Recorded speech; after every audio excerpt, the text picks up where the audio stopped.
Здраво, ова е 419-тото издание на Видеологија со Златко Ѓелевски, дигитален краток осврт за актуелни филмски остварувања, односно спонтана критичка анализа која збери на први впечатоци илустрирани со подвижни слики. На денешниот репертоар е Obsession од Кари Баркер, во кој станува збор за Бер, глумен од Майкл Џонстон, кој, откако ќе скрши мистериозната врба со една желба, за да го освои срцето на својата симпатија Ники, глумена од Инди Наварети, безнадежниот романтичар ќе се најде во ситуација во која ќе го добие точно тоа што го посакувал, по секоја злокобна цена. Кари Баркер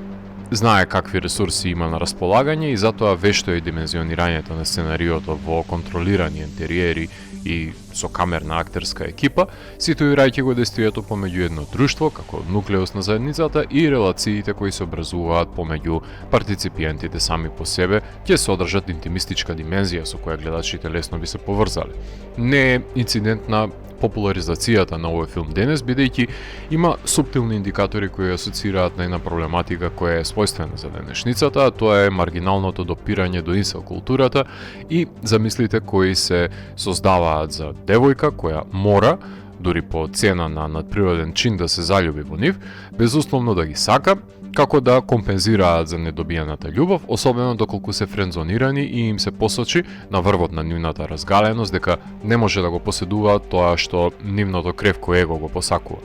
Тука може да се согледа дека нивната обсесија е исклучиво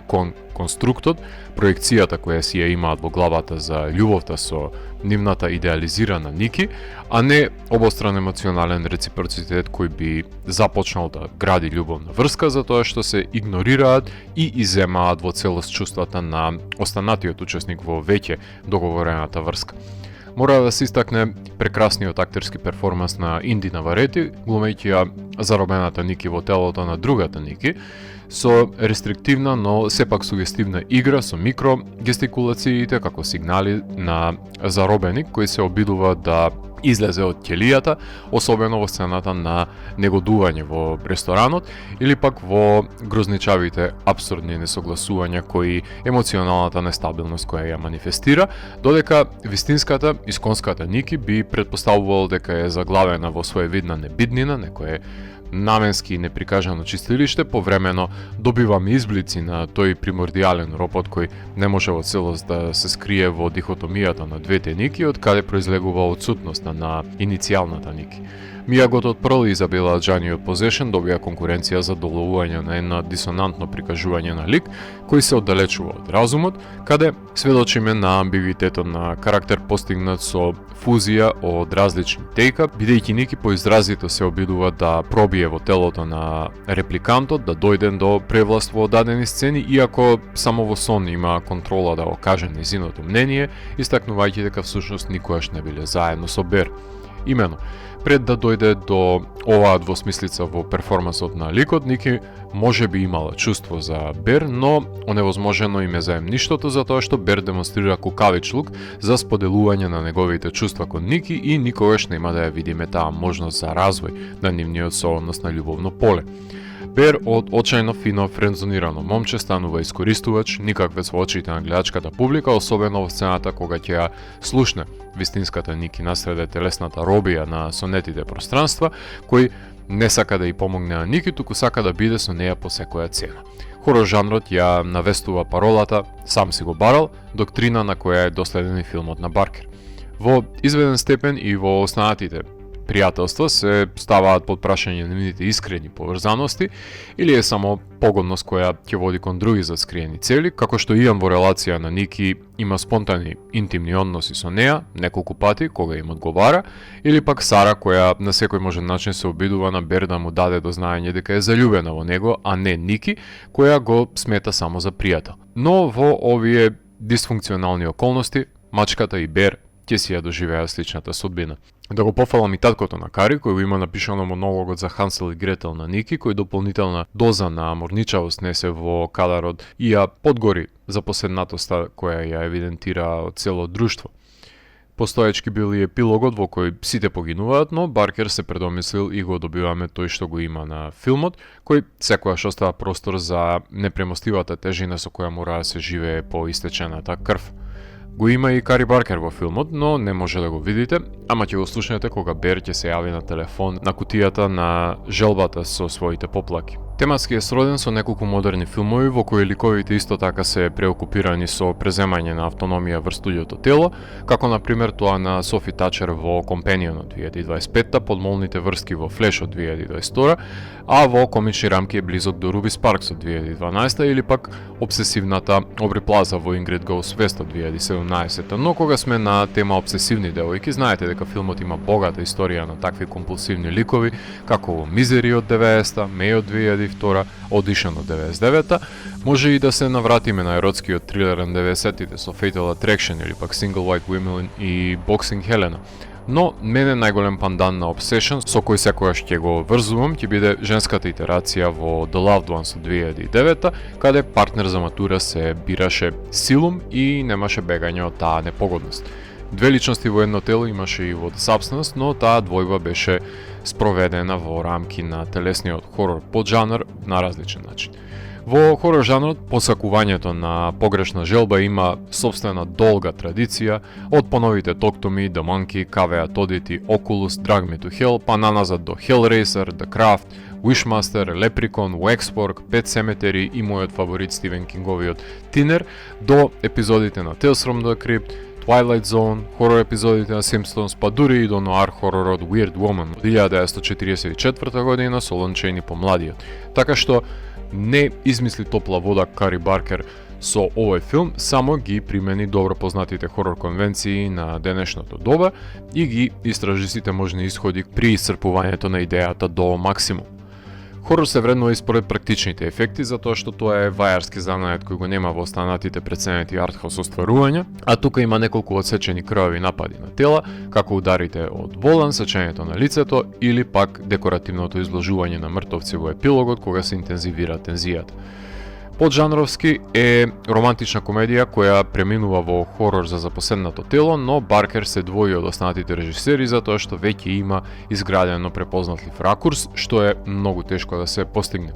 Музиката на филмот ја компонира Рок Барвел, која се темели на сентименти доловени преку синтесајзер, која начнува занесот на желбата, го отсликува поривот со милозвучното заљубување, остварувањето на саканата мечта, за кон крајот на филмот да се потпре на горчината од истата со звучни најазди со кои е проследено насилството, значи делува во линија на нарацијата. Тейлор Клеменс е кинематограферот на филмот кој многу добро е познат на македонската јавност, бидејќи е човекот кој го кадрираше One More Game, филмот за геймерот од Чужик Сандево, кој соработуваше со домашните филмски работници во неговиот сектор камера за потребите на филмот, но во Obsession има поразличен пристап, камерата е стабилизирана и контролирана во секој кадар со плитка длабочина на видното поле што создава матен бокех со затемнати интериери, ликови поставени како силуети во темнината за да поттикнат параноја во изолацијата на четирите ѕида кои ликовите ги нарекуваат дом.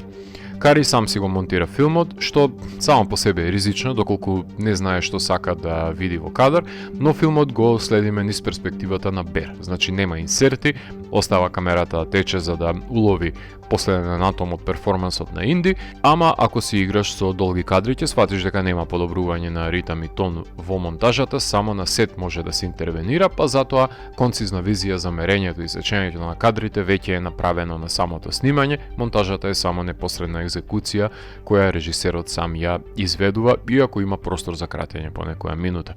Доколку ја следите мојата радио емисија Дансе Макабре изминатите неколку години, тогаш Кари Баркер нема да ви биде непознат, затоа што и кратката и долгата форма на еден или друг начин се обидувам да му ја промовирам во оваа држава. Кратките Heavy Eyes и Chair преку хорор антологиите кои може да ги најдете на овој канал под називот Бодежи, а долгиот филм Milk and Cereal заврши на работ на топ листата на 20 најквалитетни хорор филмови во годината. Во 2017 година го започна својот YouTube канал за скеч комедија That's a Bad Idea со Купер Томилсон, кој исто така глуми во Obsession. Кари има режирано десетина кратки филмови и се појавил пред и зад камерата уште двојно повеќе, така што има повеќе практика во занаетот од студентите на режија. Во 2019 година го режираше краткиот Real World, во пандемијата ги објави Contemplation и Meanwhile Outside the Bank, наредната година Drywall, потоа одличниот Heavy Eyes од 2022, додека пак во 2023 дури 3 филмови објави The Chair, Warnings и Enigma, за во 2024 да го сними краткиот Western Town и конечно да го добиеме неговото долгометражно деби Milk and Cereal, found footage хорор филм во кој една роденденска шега завршува катастрофално и направија невиден преседан, одејќи против сите сугестии кои се даваат на младите режисери, го објавија директно на нивниот YouTube канал да има светска премиера, а јас сум еден од тие 3,5 милиони луѓе кои го погледнавме таму, така што бабени деветини биле советите дека ќе си ја упропастите кариерата ако го објавите филмот на YouTube. Не, ќе си упропастите кариерата ако никој нема да ви го гледа вашиот филм. Следниот чекор во кариерата е долгометражниот Anything But Ghosts, кој треба да биде негова итерација на двајца кретени кои глумат дека се истерувачи на духови, за кога ќе се соочат со вистинскиот дух да бидат затекнати во небрано, го најавуваат како Key and Peele да налетале на Hereditary, кој го очекуваме да не разочара наредната година, во кој би требало да има сцена за уапсена жена за тројно убиство, што би се рекло во ист универзум би бил сместен со Obsession, а исто така со нетрпение го чекаме неговото потопување на рацете во крв во франшизата со ремейкот на The Texas Chainsaw Massacre и ќе работи уште еден филм со Джеймс Ван и Джейсон Блам, што ќе одврзат чекмеџето и ќе му го продуцираат. Него е само да снима и да не плаши. Прекрасна му е идејата да направи антолошка ТВ серија од Obsession, каде секоја епизода би била различна желба која завршила славно или неславно, со тоа што би гостувале различни режисери за реализацијата на епизодите. 50-50 е работата, само уште на Блам се чека да фрли пари во неповрат. Несомнено дека на прво гледање филмот е многу подобар, на второ секако дека останува да се дооткријат прекрасните наговестувања во глумата, ама симплифицираноста на приказната не импресионира, секако плени нејзината рафинираност, но токму тој недостаток на инвентивност не наградува со наредно прегледување, затоа што филмот не прави никаков значаен исчекор во жанрот, не ни мора, не е тоа целта на филмот, меѓутоа успева да допре до духот на зајдгајстот и да извлече приказна која ќе го отслика денешното битисување. Многу повозрасни режисери немаат допир со денешницата и проблемите кои ги мача младите, затоа и не знаат за кого снимаат филмови, ниту им се гледани. Баркер знае и затоа успеа. И тоа е констатација која нема да може да ја сватат тие што се зачудени од успехот на неговиот филм. Филмот имаше својата светска премиера на фестивалот во Торонто, каде имаше секакви понуди од A24 и Neon, но тој се одлучи да оди со Focus Features на Universal и нивните $15 милиони, затоа што има светска дистрибуција и од септември минатата година почна да се работи през машинеријата за филмот, иако филмот е снимен за $750,000, што е low budget во светски рамки.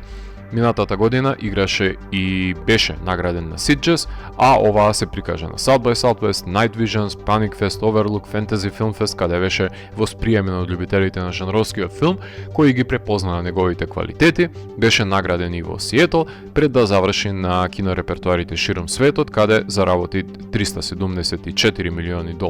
широм светот, а јас исто така имав можност да уживам во еден од најквалитетните хорор филмови на годината, да го гледам во нашите киносали на големо платно, пред да го гледам уште еднаш кога се појави на платформите. Не би бил изненаден ако кампањата за Оскар за инди наварети биде успешна. Модерен хорор филм за последиците од остварувањето на желбата со која се заробува саканата личност во љубовна врска, силум, без нејзино одобрување. Очигледно дека за љубов се потребни двајца, едно заљубено момче кое се плаши да ги сподели чувствата со саканата пријателка и врба која исполнува желба. Ако морам да го еволуирам, тогаш Obsession од мене има 4,5 од 5.